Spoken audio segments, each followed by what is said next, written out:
Et bien salut à tous les amis, aujourd'hui on se retrouve pour une nouvelle vidéo. Alors je sens que cette vidéo va vous intéresser, tout simplement parce que je vais vous apprendre à économiser 150 €. Donc dans cette vidéo les gars, aujourd'hui on va créer un incubateur maison pour insectes ou reptiles, ça dépend ce que vous avez. Tout est bon et tout dépendra de la chaleur que vous allez mettre à l'intérieur. Donc dans un premier temps, vous allez vous munir d'une boîte en frigolite. Donc voilà, moi j'ai eu une boîte gratuite à l'animalerie où je vais d'habitude, comme je vous en ai déjà parlé. Donc ils m'en ont filé une.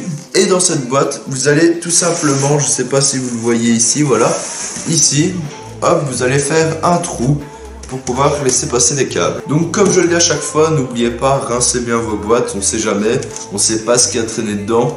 Moi je ne l'ai pas encore fait, mais je n'ai encore rien dedans, donc n'oubliez pas de le faire. Donc après avoir fait votre petit trou ici, vous allez prendre une plaque. Donc moi j'ai pris une plaque de mon ancien terrain qui est, hop, je sais pas si vous le voyez là, juste ici. Donc moi j'utilisais cette plaque pour éviter qu'il y ait trop d'humidité dans ce terrain. Donc voilà, je l'ai réutilisé. Maintenant vous pouvez prendre absolument tout ce que vous voulez. Donc si votre boîte en frigolite a tout simplement un bord, c'est beaucoup mieux les gars, je vais vous expliquer, vous allez voir juste après. Donc si vous n'avez pas de bord comme moi, vous allez prendre hop, votre plaque. Donc vous pouvez prendre une plaque en absolument tout ce que vous voulez, tant que vous la lavez tout simplement, enfin comme toujours. À la limite même ça on s'en fout. Et donc si vous n'avez pas de bord, vous allez mettre hop, des petits pieds. Donc moi j'ai coupé des pieds en bois et puis je les ai vissés, voilà, à travers ma plaque.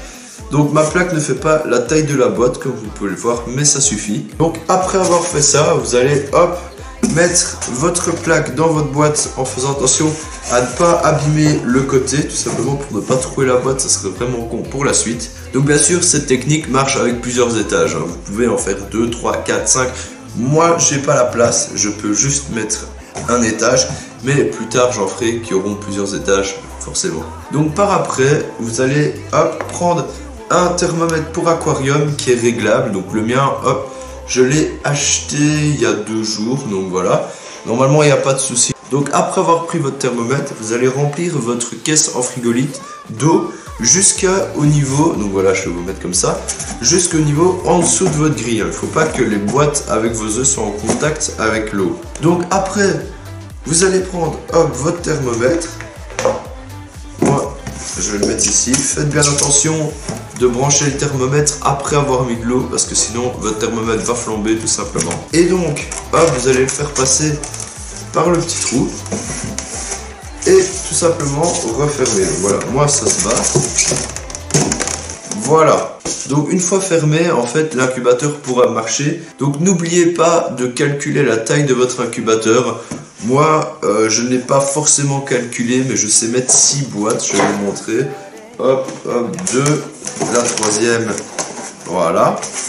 Donc voilà, je peux en mettre 2 x 3, ce qui me suffit largement ici pour l'instant. Vous allez voir dans une prochaine vidéo pourquoi. Donc pour régler la température de votre thermomètre pour aquarium, n'oubliez pas de mettre 2 degrés en plus de la température que vous voulez. Si vous n'avez pas envie d'acheter un thermomètre pour aquarium, tout simplement parce que vous n'avez pas envie de dépenser d'argent, vous pouvez réutiliser une plaque chauffante et donc ne pas mettre d'eau et mettre directement la plaque chauffante. Si vous laissez votre boîte ouverte, faites 2 trous ici pour éviter que la condensation aille faire pourrir vos œufs. Moi je ne les laisse pas ouvertes tout simplement parce que si j'ai des petits, ils vont sortir des boîtes et ils vont tomber dans la flotte qui est juste en dessous. Donc cette astuce marche aussi avec des reptiles, vous pouvez mettre absolument tout ce que vous voulez, donc insectes, reptiles, tout, absolument tout. Donc on arrive à la fin de cette vidéo.